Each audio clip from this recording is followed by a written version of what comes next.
Population has been always a very, very political issue here in India, perhaps drawing its roots from the entire sterilization scheme of the government during Indira Gandhi's emergency. Well, even now, it continues to be a political hot potato, but there are so many myths surrounding this, and I only realized it when I read former Chief Election Commissioner Dr SY Quraishi's book, which is an academic work, but is very, very readable because it puts out in different chapters the various kind of misconceptions that there are about population growth here in India and debunks them, putting out facts. So Dr. Quraishi, thank you very much for speaking with Hindustan Times. And what I thought would be really fun to do on our show, on the record today, is basically look at the 5 population myths that surround us, which we've all heard. They are very, very often circulated on social media and on WhatsApp. So if you want to know the truth about population growth here in India, this is what you should be watching. So the first myth, Dr. Quraishi, that I want you to talk to us about is the one about the fact that polygamy is is the reason behind population explosion in India. It's something that's associated with the Muslim community, and that people feel is the reason why there has been a population explosion. Why do you say it's a myth? There are 2 things here. Number one, polygamy is number one, it is not confined to Muslims alone. Status of Women in India Committee in 1975, the only study so far done, shows that all communities in India are polygamous. And interestingly, the least polygamous were the Muslims. And to study it further, I looked at the census data from 1930 onwards, and I found in every census, Muslims were the least polygamous, followed by the Hindus. Hindus were more. But in any case, in both the communities, polygamy was going down. Now, so myth number one, that Muslims are polygamous, is wrong. They are less than any other community.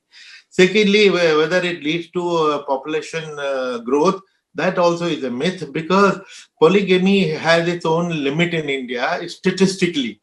You must have heard of gender ratio, where gender ratio is adverse against women, which is a sad story in itself. Unfortunate, we should be embarrassed that for 1,000 men, according to the latest last census 2011, there were 940 women. Now, this has been going on for the last 100 years, that number of women. There is not no one woman for every one man. So statistically, no man in India has even full wife, he has 0.9 wife, statistically. So because where is the second woman coming from for polygamy? Which community is the most polygamous, sir? Tribal communities, which is about 16%. And the Hindus were 5.8, Muslims were 5.7 at the bottom. Wow, that is definitely an eye-opener. Okay, sir. The second theory that you deal with is the one where we look at, well, this you dealt with as well, is the fact that, and you go about it by looking at other countries as well, and not just the Muslims here in India, that Muslims don't believe in family planning. Yeah, the Muslims don't believe in family planning. That was the belief everybody had, the Hindus and Muslims. And before I started this study 25 years ago, accidentally, even I believed that Islam is against family planning. But when I studied the subject, I found very interestingly that Quran nowhere prohibits family planning. In fact, there are only interpretations for or against.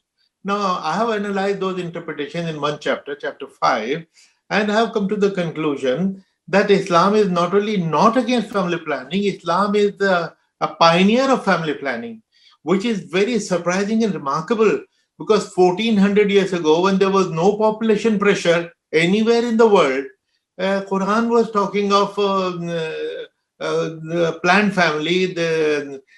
For instance, there is one verse in the Quran which says, young men, you should marry when you can afford it, when you can bring up a family. So somebody went to the Prophet, a poor man went to the Prophet seeking explanation. He said, I'm a poor man, but I also have my sexual needs. What should I do? So Prophet repeated that verse of the Quran and then amplified it, and he said, till you are in a position to marry, you should resort to fasting, because fasting suppresses sexual desires. Now, together, these two verses of the Quran and the Hadith, according to me, is the recommendation for family planning.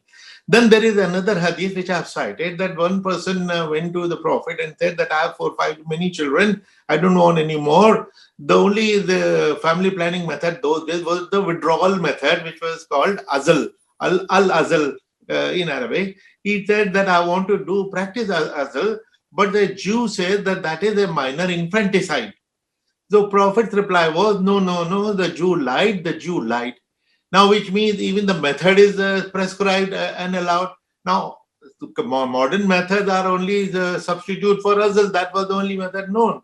So together and many other verses, I have tried to explain that Islam is actually the pioneer of the concept of family planning, and we have made a mistake in interpreting it. Only thing which Islam, every interpretation prohibits is sterilization. Yet we will see that more than 20% of Muslims have adopted even sterilization. They've gone so much out of the way, even violating the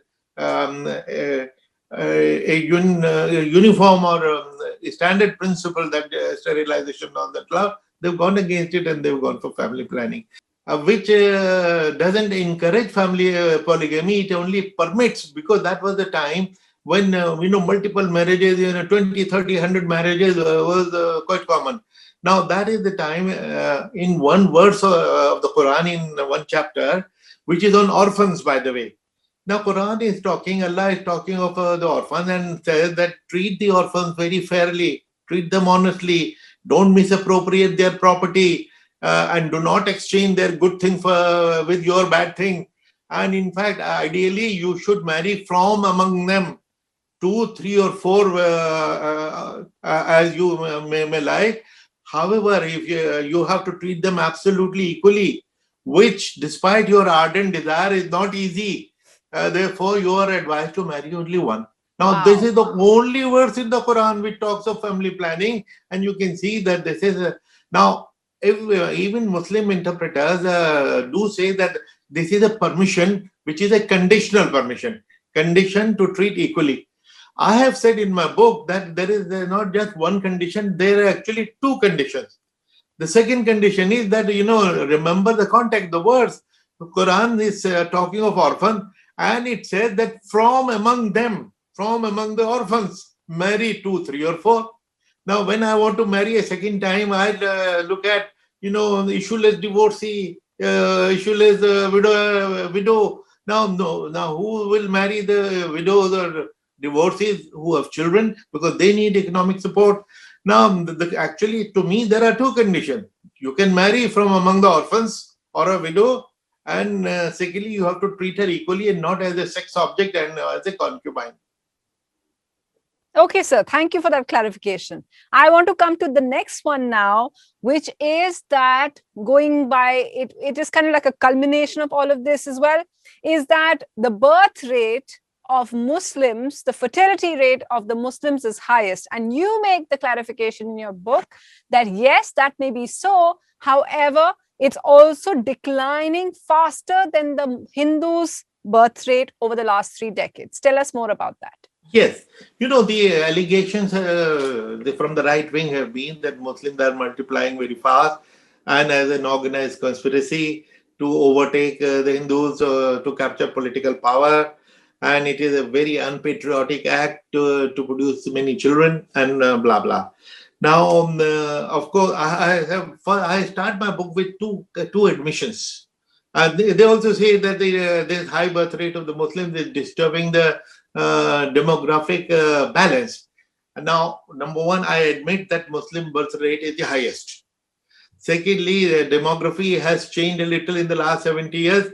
84% Hindus have come down to 70.9 and 79.9 or 8, right? 4.2% Hindus have come down in 70 years. Muslims correspondingly have gone up from 9.8 to 14.2. So admitted, these 2 facts admitted. But the Muslims are catching up very fast, faster than the Hindus. All the figures of the last 40, 50 years show that their acceptance of family planning, and as I mentioned, even sterilization is much faster. And they're going to not overtake the Hindus in birth rate. They are perhaps going to overtake them in family planning, acceptance of family planning. So those are the figures which come out. After 60 years, 4.24 percentage point increase in the Muslim population. And projections are that by in the next 90 years, 80 years, 2100, from 14% Muslims will become 18%. That's all. So there is no question of Muslims overtaking Hindus and capturing political power anytime soon. But also interestingly, I requested my friend Professor Dinesh Singh, a great mathematician who was Vice Chancellor of Delhi University. I sent him my data. I said, Dinesh, please help me do a mathematical analysis. I may be mathematically illiterate, but please do this analysis. How soon will the Muslims overtake the Hindus? And he has done that analysis, which is a part of the book, and he said they can never. I was saying that maybe they can overtake in 600 years. He said no question, not even in 600 years. So I think people who are spreading these rumors can rest assured the Muslims are nowhere near capturing power at all. So sir, that slogan, Hindu Khatre Mein Hai, is basically what you're saying, completely fake news? Absolutely fake news. And in fact, I've asked this question, whether these guys are ignorant, they did not know these, or the other reason could be just a mischievous propaganda deliberately to create polarization between the community. Now, my belief is that the people who we are talking about are highly educated people. They are very research-oriented people. To imagine that they do not know the facts is beyond me. In which case, the second option will operate, that they are doing it mischievously. They know the fact, but yet talking about it. For instance, hum paanch, hamare 25. I have heard it from most senior politicians. Hum char, hamare 40 is a slogan we hear every day. I would like to challenge them. Show me one Muslim with 4 wives and 25 children. One Muslim in 130 crore population. Wow. Dr. SY Quraishi, thank you so much for speaking with us. Such a pleasure. And thank you for busting those myths. Thank you so much. Thank you, sir.